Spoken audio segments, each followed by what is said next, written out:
No, Pauline, it wasn't Gough Whitlam, it was Mr. Harold Holt. He was the one that began to dismantle the White Australia policy.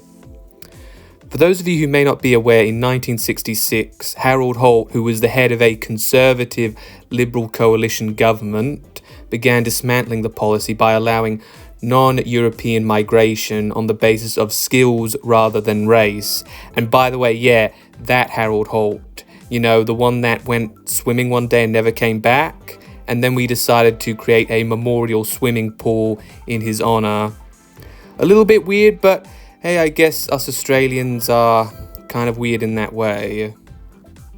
But anyway, after Harold Holt was gone, we then had John Gorton. Now, the thing about John is he does look like a melted candle, but under his Liberal Conservative government, there were also as well new laws introduced which relaxed immigration, also on the basis of race, even though John still felt as though we should be a white country.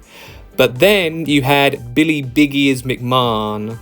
Under William McMahon, laws were once again restricted on the basis of race because of the fact that McMahon represented the more hardline conservative branch of the Liberal Party who opposed John Gorton and Harold Holt's more moderate base. However, McMahon proved to be extremely unpopular. That's the reason why he was ultimately replaced by Gough Whitlam and the Labour Party.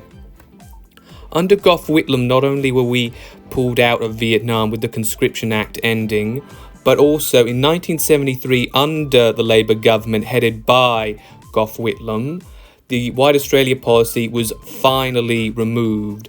And in 1975, we had the Racial Discrimination Act, preventing anyone from being wrongfully dismissed, either from entering this country or from obtaining work on the basis of race.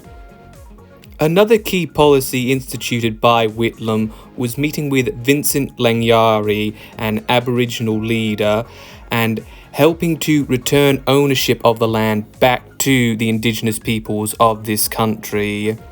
This was a very remarkable decision as it actually helped to move Australia forward towards reconciliation with the Aboriginal Australian peoples who have historically been dispossessed of their history, heritage and culture. And it gets even better than that because Gough Whitlam also as well brought in Medicare, which is the reason why still to this day we have a universal healthcare system which helps out the poor.